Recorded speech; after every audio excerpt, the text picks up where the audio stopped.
안녕하세요. 오늘도 사연살롱을 찾아주셔서 감사합니다. 저는 몇 해 전 행복한 결혼 생활을 꿈꾸다가 큰 암벽을 만나 모든 것을 정리하고 지금 제자리를 찾아온 여자입니다. 제가 몰랐던 과거 일로 인해 현재 상황이 바뀔 수 있다는 것을 경험하고 삶의 방향키를 돌렸던 이야기를 들려드릴까 해요. 저는 부모님이 안 계세요. 초등학교 저학년 때 불의의 사고로 부모님을 두 분 다 잃었거든요. 어리지만 엄마 아빠를 다시 볼 수 없다는 충격이 있었는지 실어증과 약간의 기억상실증 증상을 보였다고 해요. 외동딸이어서 같이 의지할 형제 자매도 없었고요. 장례가 끝난 후 제 상태가 생각보다 좋지 못한 것을 보고 엄마의 여동생인 이모는 저를 거두어 키우겠다는 큰 결심을 하게 되었대요.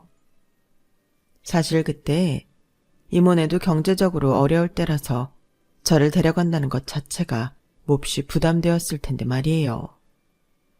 게다가 이미 자녀도 둘씩이나 있었으니 쉽지 않은 결정이었을 거예요. 당시에 이모부는 저를 데려오는 것에 대해 약간 반대를 해서 이모와 의견 충돌이 있었는데 지금까지도 이모부는 얼큰하게 약주를 하시는 날이면 제 손을 잡고 미안하다고 하시는 착한 분이세요. 대희야, 난 아직도 그때를 생각하면 내 손으로 내 뺨을 후려치고 싶다. 내가 힘들다고 그 어린 것을 다른 데로 보내려고 했어. 내가 미친놈이지. 이모부가 미안해. 잘못했어. 이모부 또 시작하신다. 술 많이 드셨나 보다. 이모부, 나 너무 어려서 기억도 안 나. 그리고 결국엔 나 걷어줬었잖아. 그래서 우리 지금 이렇게 잘 살잖아. 나 너무 행복해요. 이모부 이제 옛날 일로 나한테 그만 미안해해도 돼요. 많이 취하셨는데 얼른 들어가서 푹 주무셔. 아, 우리 이모부 참 마음이 어려. 내 말이 저 사람 진짜 만땅으로 취하면 가끔 울기도 한다. 내가 그거 놀리는 맛으로 살기는 하지만 난 진짜 괜찮다니까. 이모부는 몇십 년이 지나도 그게 안 잊혀지나 봐. 이모부 저렇게 착해서 도대체 사업은 어떻게 하나 몰라? 저는 정말 이모부가 절 데려오는 것을 반대했었더라도 전혀 원망하고 있지 않거든요. 과정에 어쨌든 모두 자기 입장이 있는 것이고 중요한 건 결과적으로 지금 다 행복하게 잘 살고 있으니까요. 사촌들과도 친형제처럼 더없이 사이좋게 잘 지냈었어요. 이모, 이모부를 닮은 사촌들은 저보다 나이가 어린데도 뭐든 제게 양보를 먼저 해주고는 했었죠. 저는 그게 항상 고맙고 미안해서 더 잘하려고 노력했고요. 이렇게 한 형제처럼 지낸 동생들은 저보다 먼저 결혼해서 잘 살고 있어요. 저는 연애를 안 해본 것은 아니지만 하던 일에 워낙 집중을 하고 있기도 했고 별로 관심도 없어서 결혼이란 건 저와 상관없는 일들로 여겨졌었어요. 전 요리를 좋아해 당시 한 레스토랑에서 보조 셰프 일을 하고 있었어요. 몸은 피곤했지만 저는 즐겁게 일을 했어요. 그건 저와 함께 있었던 메인 셰프 때문이기도 했죠. 평소에 남자한테 관심을 보이지도 않던 저였는데 제 사수로 이것저것 가르쳐주는 모습에 이상하리만큼 끌리더라고요. 레스토랑 사람들도 이미 제 속마음을 다 눈치채고 있더군요. 짝사랑이 연인으로 발전하는 데까지 그리 오랜 시간이 걸리진 않았어요. 가르쳐줘야 할 것을 다 가르쳐줬는데도 그 역시 제 옆을 맴돌며 갈 생각을 하지 않더군요. 그렇게 서로의 마음을 확인한 저희는 자연스럽게 사귀게 되었죠. 레스토랑 사람들도 모두 축하해줬어요. 저보다 3살 위였던 남자친구는 만난 지 6개월밖에 되지 않았는데 결혼을 서두르는 분위기로 몰아가더군요. 세훈 오빠, 우리 조금 더 만나보고 결정하면 안 돼? 우리 그렇게 나이 많은 것도 아닌데 왜 그렇게 급하게 굴어? 난 지금은 더 일에 집중하고 싶은데. 태희야, 결혼했어도 너 계속 일해도 돼. 그리고 비록 우린 3살 차이지만 나는 결혼 정년기야. 나는 빨리 가정을 꾸리고 싶어. 나는 다른 것보다 가장 걱정인 게 오빠 어머니가 나를 마음에 들어하지 않으실 것 같아. 부모님이 두 분 다 안 계시니까. 물론 나는 우리 이모 이모부를 부모님 이상으로 생각하고 있기는 하지만 그걸 이해해 주실까? 내가 너 좋다는데 뭐 너희 부모님이랑 결혼하는 거 아니잖아. 그런 건 내가 알아서 할게. 걱정하지 마. 그렇게 남자친구는 먼저 적극적으로 우리 집에 와서 이모와 이모부한테 인사도 드리고 함께하는 시간을 자주 가졌어요. 당연히 이모 이모부는 살갑게 구는 남자친구를 매우 흡족해 하셨고요. 세훈이 걔는 태희 너를 정말 좋아하나 봐. 눈에서 꿀이 떨어지던데. 내 말이 우리랑 있는데도 태희 손을 아주 만지작 하더라니까. 다행이야. 그렇게 우리 태희를 사랑해주는 사람을 만나게 돼서. 이모는 세훈이 보니까 이제 좀 한숨 돌릴 수 있을 것 같아. 너희 정말 잘 어울려. 고마워 이모. 좋아해줘서. 세훈이가 너랑 우리한테 잘하는 거지 뭐. 너 결혼식 할 때 이 이모부가 손잡고 들어가 줄 거야. 네 엄마 아빠가 하늘에서 보고 얼마나 좋아할까. 당신은 또 좋은 날 꼭 슬픈 얘기를 또 꺼내갖고는. 우리 태희 좋은 남자친구 만나서 기분 좋구만. 남자친구는 저 역시 빨리 오빠 어머니에게 인사시키고 싶어 했어요. 결국 시간을 맞춰 어머니에게 처음 인사를 드리러 가게 되었어요. 식사를 주문하고 물을 따르기도 전에 시어머니 취조 아닌 취조가 시작되었어요. 부모님이 다 안 계시다고 들었는데? 네, 제가 어릴 때 사고를 당하셔서요. 그럼 어디 뭐 보육원이나 그런 데 가서 혼자 자란 건가? 이모 손에서 자랐습니다. 이모랑 이모부가 정말 친자식처럼 아껴주셨고 사촌 동생들과도 어려움 없이 친하게 잘 지냈습니다. 그래봤자 한 달이 넘어간 친척일 뿐인데 뭐. 자기 자식도 아닌데 뭐 제대로 된 교육을 해줬겠어? 아니에요. 저희 이모부 이모는 정말 저한테 잘해주셨어요. 대학 공부까지 다 시켜주셨었거든요. 제게 찬밥 한번 먹이신 적 없어요. 왜 이렇게 찬양조야? 설마 이모네 식구들한테 강요당한 건 아니지? 농담이지만 어머니의 그 말씀은 뭔가 제게 큰 불편함을 던져줬고 오빠는 중간에서 약간의 제지는 했지만 적극적으로 말리지는 않더군요. 헤이 엄마, 농담도 참. 요즘 그런 단어 사용 조심해야 돼. 진짜든 아니든. 부모님 안 계신데 대신해서 잘 길러주셨으면 좋은 거지 뭐. 안 그래? 자고로 교육은 부모 밑에서 배워야 해. 아무리 핏줄 섞인 친척이어도 내 새끼 아니면 뭐라도 빠뜨리기 마련이거든. 글쎄요. 저는 뭐 분에 넘치는 사랑을 받았다고 생각해서 불만 같은 건 전혀 없습니다. 오히려 제가 살면서 오래오래 은혜를 갚아드리고 싶거든요. 결혼하고도 말이야? 결혼 상관없이 저라는 사람 자체를 여기까지 있게 해주신 분들이니까요. 내 말은 결혼하면 끊을 건 끊어야지. 우리 세훈이 돈까지 갖다 그 이모한테 주려고? 아니요, 저는 전혀 그런 뜻은 아닙니다. 그리고 돈을 갖다 드린다고 해도 받으실 분들도 아니고요. 뭐든 제 나름의 감사를 표현하겠다는 것이니까 오해 마세요. 그건 뭐 지켜봐야 알겠지. 어떻게 행동하는지. 그런데 우리 세훈이 밑에 있는 보조 셰프라며? 네, 오빠가 제 사수였어요. 하라는 일은 안 하고 너희는 거기서 연애질을 한 거야? 아이 엄마, 또 무슨 말을 그렇게 해. 보자면 월급도 얼마 안 될 텐데 결혼할 돈은 있어? 많지는 않지만 어느 정도 보탤 수는 있습니다. 보탤 수 있어? 요즘 세상에 누가 남자가 다 해오니? 다 같이 맞벌인데 똑같이 해야지. 아, 네. 우리 세훈이는 메인 셰프이기도 하고 여기저기서 스카우트제이 다 커져라고 그 레스토랑에 있어서 월급이 좀 된다고 들었는데 그거 벌어봤자 별 도움 안 된다면 아예 그냥 결혼하고 들어앉아서 세훈이 내조나 하지 그래? 저도 요리에 욕심이 좀 있는 편이라서요. 오빠도 결혼하더라도 그 부분은 이해해주기로 했고요. 저도 메인 셰프가 되고 싶고 그럴 자격도 된다고 생각합니다. 결혼이 제 일을 발목 잡지 않았으면 합니다. 발목을 잡혀? 그럼 결혼을 왜 하니? 혼자 살지. 뭐 여자가 꼭 직장 나가서 메인 셰프 돼야만 대단한 거니? 네가 집에서 내조하면서 메인 셰프 하면 되잖아.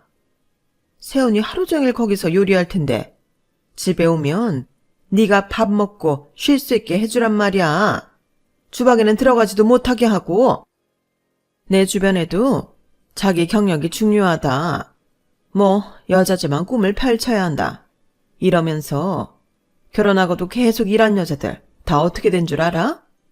남편이고 애고 목 보살피는데 가정이 제대로 돌아가겠어? 다 이혼당하고 일은 일대로 가정은 가정대로 잘 안 된 채로 살아. 그게 진짜 현실이야. 요즘 애들이 똑똑한 척은 다 하면서 오히려 실상은 잘 모른다니까. 세훈이 너는 어떻게 생각하니? 나도 뭐 태희가 집에서 살림 잘하고 애 잘 키워주고 하면 좋지만 자기도 일을 굳이 하고 싶다면 뭐 말릴 수는 없지. 오빠, 말이 다르잖아. 결혼해도 내가 하고 싶은 대로 일할 수 있게 꼭 해준다며.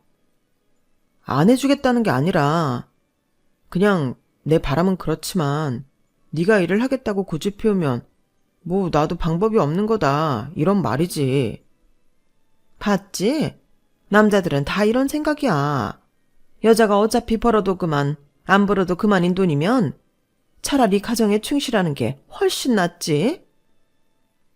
저는 이 두 사람 앞에서 일을 할 거냐 말 거냐를 대답해야 하는 이 상황이 답답하고 짜증이 났어요. 이런 식의 질문과 대답이 이어지고 식사가 끝났어요.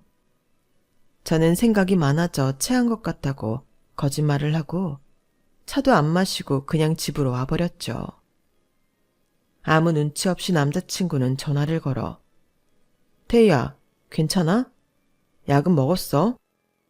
오빠, 내가 진짜 체한 게 아니라 할 말이 있어. 진짜 아픈 게 아니라고? 뭐야 그럼? 아까 어머니 앞에서 한 말 다 뭐야? 결혼하면 가정에 충실하라고? 오빠도 내가 얼마나 메인 되고 싶어 하는지 다 알잖아. 그런데 왜 그렇게 얘기를 해? 우리가 전에 나눴던 이야기는 이런 게 아니잖아. 그것 때문에 이러는 거야? 내가 뭐 너 강제로 집에 있으라는 것도 아니고 그냥 조율할 수 있는 부분이다 이거지. 조율이 강제가 되는 건 시간 문제일 것 같은데 나 이 결혼에 대해 다시 좀 생각해 봐야 할 것 같아. 이렇게 내 꿈이 무시당하면서까지 결혼할 생각 추워도 없어. 어머니 말씀대로라면 거의 파출부가 필요한 것 같은데. 에이 태희야, 무슨 말을 그렇게 해. 내가 엄마한테 잘 말할게. 그런 건 우리 둘이 잘 얘기해서 풀어갈 수 있잖아. 나는 또 너 진짜 얹힌 줄 알고 엄청 놀라서 전화했잖아. 나도 놀랐어. 요즘 세상에 어머니는 오빠같이 생각하는 사람이 아직 있다는 사실에. 우리 좀 생각하는 시간을 갖자. 저는 거의 결혼에 대한 마음을 접었어요. 제가 결혼 못해서 목숨 건 것도 아니고 이렇게까지 해서 하고 싶지는 않았고요. 게다가 저를 잘만 길러주신 우리 이모와 이모부를 비꼬아 이야기하는 것도 처음부터 마음에 들지 않았거든요. 오빠는 그날 이후 난리가 났어요. 레스토랑에서 마주치면 어떻게든 저와 이야기를 하려고 했고 일에 차질이 생기기 시작했죠. 오빠, 우리 공과 사는 구분 좀 하자. 지금 엄연히 일하는 시간이고 여기는 우리 직장이야. 자꾸 음식 나가는 게 늦어지잖아. 다른 직원들도 우리 눈치 보고. 나 이렇게 일하기 싫어. 그러니까 오늘 끝나고 제발 나랑 이야기 좀 해. 그렇게 일방적으로 시간 갖자고 하고 연락도 안 받고 레스토랑에서도 못 본 척하면 나보고 어떡하란 말이야. 내가 다 잘못했어. 엄마한테도 그러지 말라고 다시 얘기할게. 응? 그러니까 우리 이러지 말자. 오빠 레스토랑에서 너만 보면 괴로워서 그래. 나 진짜 너랑 결혼하고 싶단 말이야. 남자친구는 때와 장소를 가리지 않고 제게 사과하고 매달렸어요. 제 멀어진 마음을 잡으려 부단한 노력을 하더군요. 결국 사과를 받고 어머니가 다시는 제 앞에서 그런 말을 하지 않도록 하겠다는 약속을 받고서야 오빠를 용서해 주었어요. 오빠는 이 기회를 놓칠세라 바로 상견례까지 빨리 진행시켜 버리더군요. 안녕하세요. 태희 이모고 이쪽은 이모부입니다. 만나게 돼서 반갑습니다. 아, 부모처럼 태희를 많이 아껴주신다는 이모네시구나. 둘이 진짜 결혼까지 하게 될 줄은 몰랐는데 제가 지금 여기 앉아 있네요. 결혼시키기에 저희 태희가 아직 많이 부족하지요. 세훈군은 너무 싹싹하고 밝은 사람이더라고요. 이렇게 만나보니까 알겠네요. 어머니를 닮으셔서 그랬군요. 어쩌면 이렇게 피부도 좋고 웃는 모습이 예쁘세요. 세훈군이 완전 엄마를 똑 닮았네요.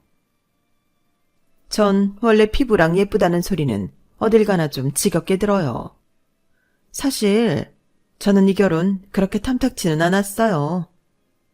그런데 이놈이 그렇게 태희 아니면 죽어버리겠네. 이번 생에는 절대 결혼하지 않겠네 하면서 저를 협박하지 않겠어요? 뭐 어쩔 수 있나요? 내 아들 죽여가면서 결혼 반대한다고 떡이 나오는 것도 아닌데. 태희가 나쁜 애가 아닌 건 알겠는데 그렇다고 딱 제 마음에 드는 며느리감도 아니긴 했어요. 엄마, 그런 말 하지 말라니까. 당황한 오빠는 어머니의 입술을 손으로 가리려 했고 모두 놀란 표정을 했어요. 세훈군 어머니가 아주 솔직한 편이신가 보군요. 차라리 그렇게 말씀해 주시면 우리 태희가 부족한 점을 고치거나 보완해서 잘 할 것 같은데. 말씀해 주시면 어떠실까요? 이모는 당황한 기색을 감추려고 땀까지 흘리는 것 같았어요. 뭐, 고칠래야 고칠 수가 있을까요? 부모 없는 것부터 큰 걸림돌인데. 그렇죠. 그 부분이 마음에 걸리실 수도 있겠죠. 하지만 여기 태희, 저희 부부가 정말 친자식같이 온 마음을 다해 기른 아이입니다. 예쁘게 봐주세요. 부탁드릴게요. 그것 보세요. 친자식이 아니라 친자식 같이 길렀다고. 이모님 본인도 말씀하시잖아요. 가정교육이 진짜 중요한 건데 저는 잘 모르겠네요. 태희가 부모가 아니라 이모 밑에서 뭘 배우고 자랐을지. 엄마, 제발 그만해요. 오빠는 눈으로 어머니한테 그만 말하라고 압박을 주는 것 같았어요. 하지만 얄밉게도 어머니는 계속해서 우리 이모와 이모부가 곤란한 말만 골라 하시더군요. 결국 상견례는 결혼 날짜나 장소도 제대로 못 정하고 너희 하고 싶은 대로 해라 로 끝이 났어요. 돌아오는 길 차 안에서 저는 눈물을 보이며 이모와 이모부에게 말했어요. 아무래도 이 결혼은 없던 일로 하는 게 맞는 것 같아. 두 분은 나를 이렇게 잘 길러주셨는데 왜 그 앞에서 죄인처럼 만드는 건데? 왜 이모랑 이모부를 쩔쩔매게 만들어? 나 세훈 오빠랑 그냥 헤어질래. 이모랑 이모부한테 이렇게 무례하게 하는 사람을 어떻게 시어머니라고 보고 살아? 오빠가 다시는 이런 일 없게 하겠다고 했었는데 결국 또 이렇게 됐잖아. 저 어머니는 못 고쳐. 결혼해도 계속 부모님 얘기하고 내가 하는 일 무시할 거야. 태희야, 이모도 상견례하고 고민이 많이 됐어. 세훈이는 너무 좋은데 저 시어머니가 우리 태희 힘들게 하지는 않을까? 이모가 더 어른인데 좋은 조언 못해줘서 미안해. 하지만 이렇게 놓치기엔 세훈이가 너무 괜찮은 사람이고 널 사랑해주잖아. 이모도 시어머니만 봤을 때는 제 결혼을 막고 싶지만 오빠를 생각하면 어떻게 하는 것이 좋을지 모르겠다고 하시더군요. 그때였어요. 밖에서 오빠가 초인종을 급하게 누르며 저를 애타게 부르더군요. 태희야, 할 얘기 있어. 제발 나와봐. 이모부는 문을 열어주며 오빠에게 안으로 들어오라고 했어요. 이모님, 이모부님, 제발 저희 엄마 얘기는 그냥 듣고 흘려주세요. 저도 오늘 상견례 자리가 엄마 때문에 망했다는 느낌이 들어 모셔다 드리고 바로 뛰어온 거예요. 저 정말 태희 고생 안 시킬게요. 제가 더 잘하겠습니다. 저희 결혼 허락해주세요. 네? 오빠는 거의 울면서 무릎을 꿇고 사정을 했어요. 그 모습을 보니 이모, 이모부, 제 마음까지 크게 요동치더군요. 저렇게 나한테 매달리는 사람을 내 인생에서 또 만날 수가 있을까? 태희야, 미안해. 내가 아무리 엄마한테 말을 해도 이미 저렇게 사신 세월이 오래돼서 고쳐지지가 않아. 결혼하면 너랑 엄마 만나는 거 최소로 할게. 결혼은 우리가 하는 거지 엄마랑 하는 거 아니잖아. 응? 제발 그만 만나자니 어쩌니 이상한 소리 하지 마. 이모랑 이모부는 나한테 가장 소중한 사람들이야. 상황도 잘 모르면서 그냥 부모 없는 조카 거뒀다고 손가락질하기 바쁘신 거야? 다른 사람들은 우리 이모네 다 칭찬해. 죽은 언니 자식까지 품어 키웠다고. 그런데 도대체 왜 오빠네 어머니는. 그래. 네 마음 다 알아. 이모님, 이모부님, 제가 정말 엄마 대신해서 사과드리겠습니다. 죄송합니다. 저는 두 분 정말 존경합니다. 그래, 세훈이 너도 아주 중간에서 난감하겠지. 우리 애 얼마든지 욕을 먹든 상관없어. 하지만 우리 태희가 그 집 가면 너무 힘들까봐 걱정하는 거야. 세훈이 네가 아무리 사랑해준다고 해도 시어머니한테 그렇게 지속적으로 부정적인 자극을 들으면 그게 쌓여서 어떻게 될지 모르니까. 네, 무슨 말씀인지 다 압니다. 그러니까 제가 중간에서 더 잘하겠습니다. 제발.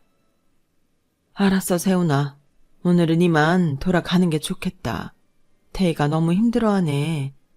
태희한테 시간을 좀 줘. 이모와 이모부는 오빠를 저 대신 배웅해줬어요. 오빠는 돌아간 후에도 전화를 계속했고 제가 받지 않자 문자로 구구절절 이야기를 이어나가더군요. 저는 레스토랑에 휴가까지 내고 집에 틀어박혀 있었어요. 레스토랑 식구들도 어느 정도 눈치를 채고 있었기 때문에 제게 따로 연락을 하지는 않았어요. 그렇게 3일이 흘러갔고 많은 생각이 스치고 지나가더군요. 그 3일 동안 오빠가 제게 보여준 정성을 보니 다시는 이런 사람을 만날 수 없다는 생각이 강하게 들었어요. 대신 시어머니가 될 그분과는 최대한 접촉이 적게 해달라고 요구를 할 참이었죠. 이모와 이모부는 제 의견을 존중한다고 해주시며 언제든 힘들면 다시 돌아와도 좋다고 위로해 주셨어요. 오빠, 약속 지킬 수 있어? 결혼해도 어머니가 지금처럼 나한테 상처 주는 일 없게 중간 역할 잘해줄 거야? 당연하지. 내가 잘할게. 걱정 마. 그렇게 결혼 준비를 시작하려고 하던 때에 어느 날 이모와 이모부가 조용히 저를 불렀어요. 태희야, 너한테 줄 게 있어. 뭔데요? 이거 받아. 네가 화날 수도 있겠지만 우리 설명을 잘 들어줬으면 좋겠어. 응? 이모, 이게 뭐야? 통장 안에 무슨 7억이라는 돈이 있어? 무슨 돈이야? 이거 네 거야. 내 거? 이렇게 많은 돈이 왜 내 거야? 미안해, 태희야. 우리를 용서해줘. 이모부, 도대체 뭔데? 이 돈은 다 뭐고 갑자기 왜 울어? 뭘 용서해? 이 통장 안에 너희 엄마랑 아빠 사망보험금이 들어있어. 응? 보험금? 언니랑 형부 그렇게 간 다음 너를 우리가 맡기로 결정했고 이것저것 바쁜 와중에 둘의 사망보험금이 나온다는 걸 알게 되었어. 당연히 수령이는 태희 너였지. 너도 알겠지만 너를 데리고 올 당시 우리가 경제적으로 아주 힘든 상태였어. 네가 생각하는 것 이상으로. 이모부 사업이 속수무책으로 쓰러지는 바람에 방학한 자리에서 넷이서 숨만 붙이면서 살았어. 애들은 매일 배고프다고 우는데 우리는 빚쟁이들한테 쫓기느라 어디 가서 막일도 할 수가 없었어. 잡히면 애들부터 죽인다고 사람들이 협박을 하고 다녔거든.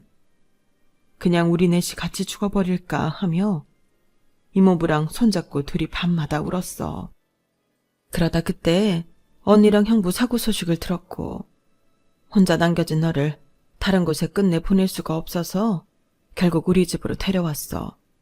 보험금도 같이 말이야. 그때 너까지 5명.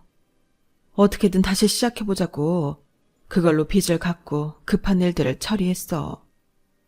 그때 보험금 2억 7천만 원이 나왔는데 빚은 어느 정도 정리하고 다시 잡기 시작할 수 있는 돈 정도까지 되더라고. 그래서 그때부터 다시 노력해서 지금까지 사업을 키웠던 거야. 그때 눈물 젖은 보험금으로 어쩔 수 없이 빚을 갚으면서 이모부랑 약속했어. 이 돈 태희 네가 크면 꼭 돌려주자고. 그것도 더 많이 불려서 돌려주기로. 그래서 우리는 정말 죽자 살자 열심히 일했어. 악착같이 아껴가면서. 왜냐면 우리는 너한테 엄마 아빠 목숨값을 빚진 거니까. 생각하기도 싫지만 만약 그걸 너에게 못 돌려주게 되면 우리가 죽어서 나오는 돈으로라도 갚겠다며 이를 악물고 해냈지. 이제서야 이 이야기를 너한테 하는 나를 용서하렴. 네가 이제 가정을 꾸리려고 준비하니까 지금쯤 돌려주는 게 맞는 것 같아서. 태희야, 정말 미안해. 보험금을 함부로 사용해서. 그리고 정말 고마워. 그 돈 덕분에 우리가 여기까지 올 수 있었어. 염치 없지만 우리 용서해 줄 수 있겠니? 그런데 왜 7억이나 들어있어? 보험금은 2억 7천이었다면서. 얘기했잖아. 꼭 몇 배로 불려서 돌려준다고. 네 덕분에 온 식구가 목숨을 구제했는데 딱 2억 7천만 돌려준다는 게 말이 되니?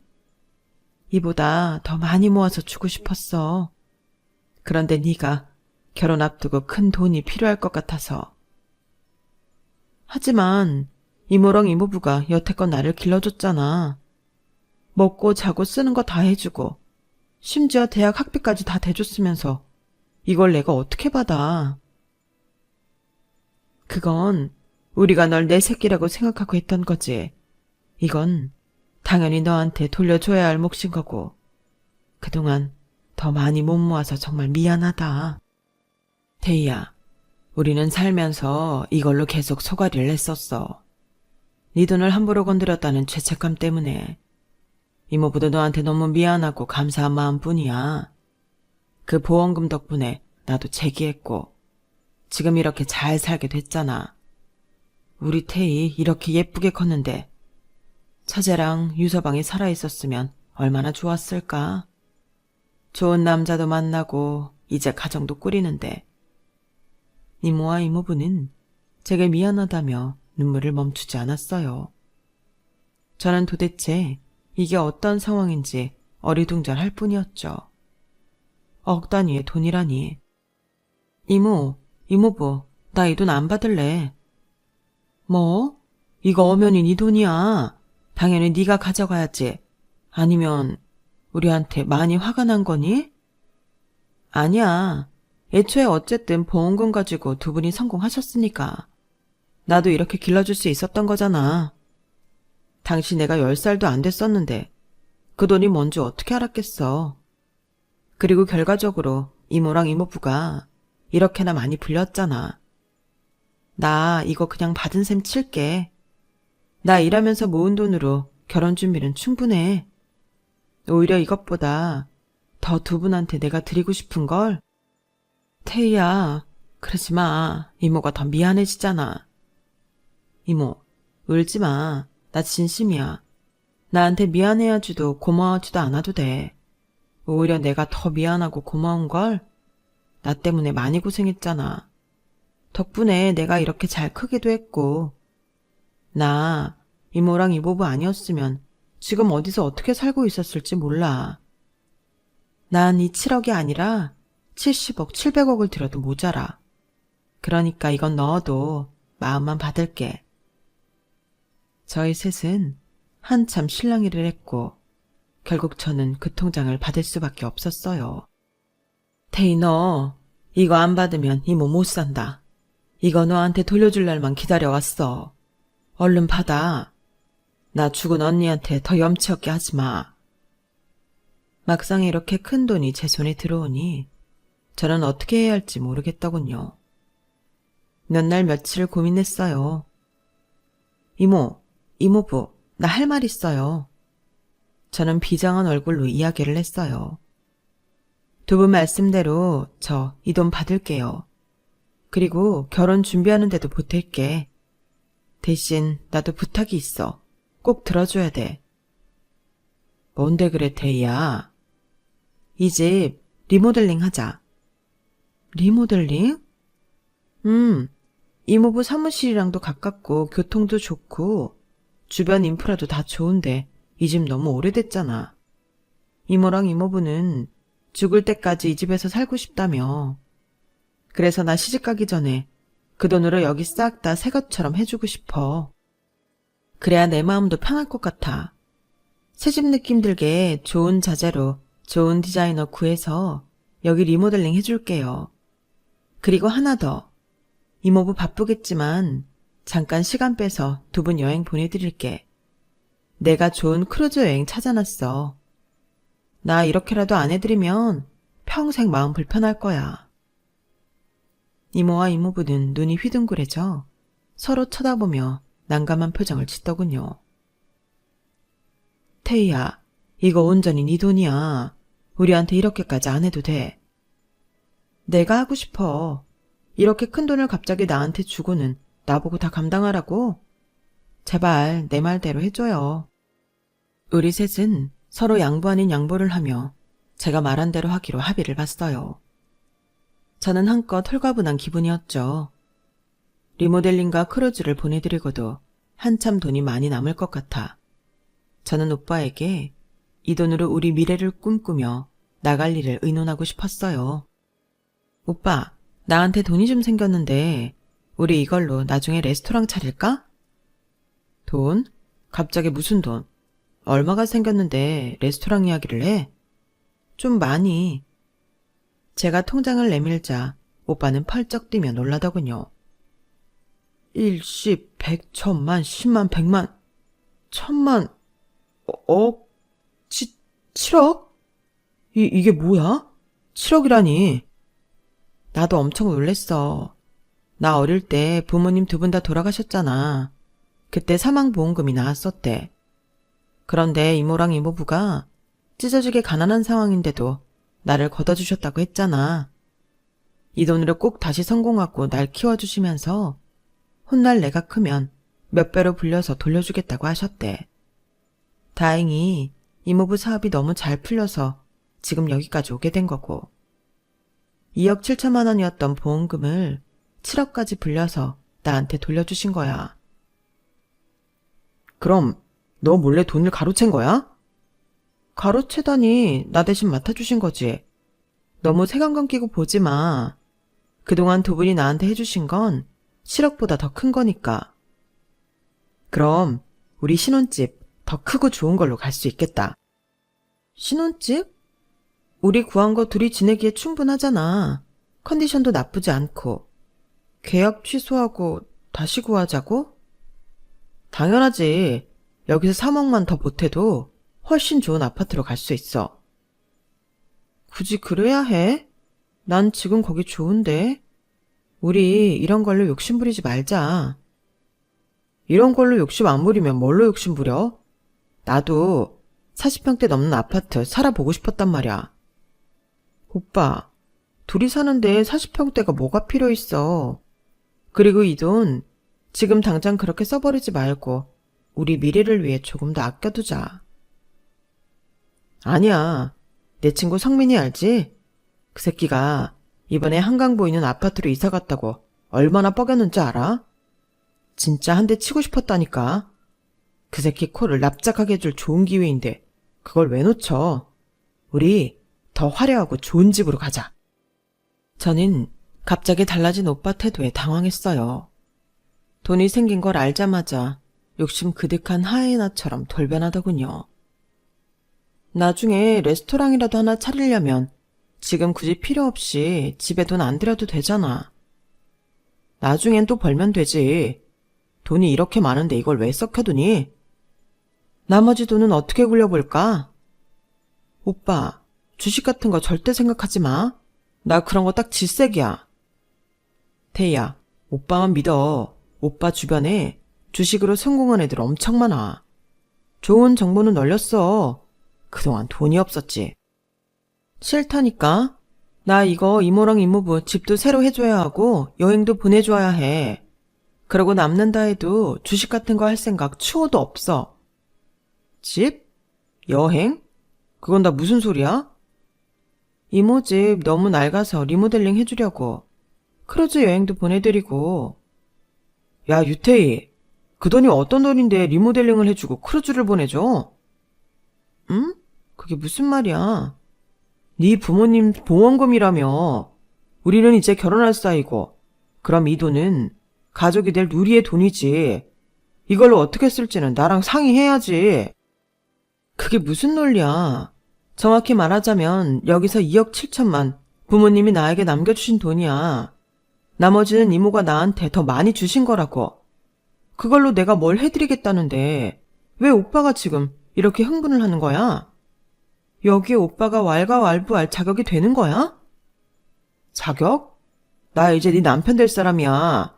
한두 푼도 아니고 7억이나 되는 돈을 어떻게 네 마음대로 할 생각을 해?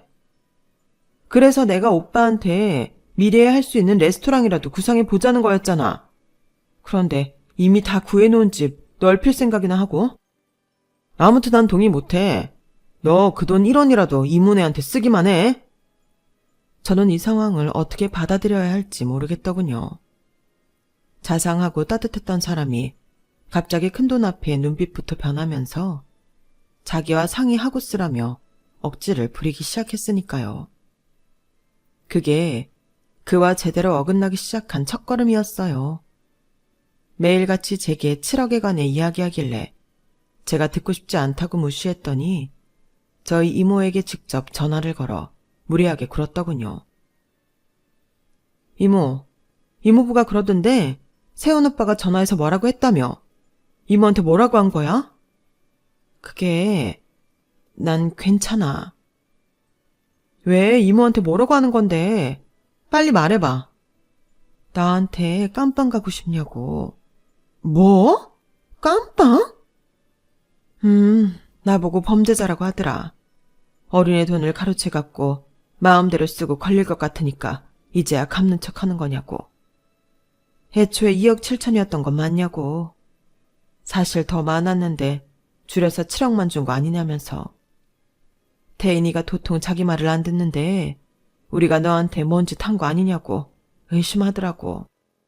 그런 거 없다고 하니까 아무튼 그 돈으로 집 리모델링이며 크루즈 같은 거 가기만 해보라고. 당장 경찰에 신고하겠다고 윽박을 지르더구나. 저는 무너져 내렸어요. 그 돈이 결국은 원흉이 되고 말았던 거예요. 오빠는 돈에 눈이 멀어 하면 안 될 짓을 해버린 거죠. 그뿐만이 아니었어요. 오빠의 엄마까지 합세해 저와 이모를 들들 볶았어요. 얘, 7억이 남의 집 개 이름이니? 그걸 어디에 쓴다고? 어릴 때 너한테서 돈 뺏어간 그런 양심 없는 사람들한테 뭘 해주겠다고? 너 정신이 있는 거니 없는 거니? 그걸로 당장 신혼집 바꿔. 저희 이모랑 이모부입니다. 말씀 좀 자제해 주세요. 그리고 제게 남겨진 돈인데 왜 이래라 저래라 하시는지 정말 모르겠네요. 그게 왜 네 돈이니? 이제 한 식구 되는데 세훈이도 말할 권리가 있는 거지. 얘가 결혼해도 남편 대접 안 해줄 기세네? 저희 이모한테도 전화해서 막말하셨다면서요. 정말 이럴 자격이 있다고 생각하시는 거예요? 저희 이모는 또 무슨 잘못이 있다고 욕하는 건데요. 이모도 아니지 그런 사람은. 그게 무슨 핏줄이라고? 너 정신 똑바로 차려라.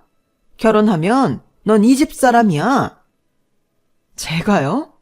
아니요. 저는 그 집 사람 아닙니다. 그렇게 될 일도 없겠네요.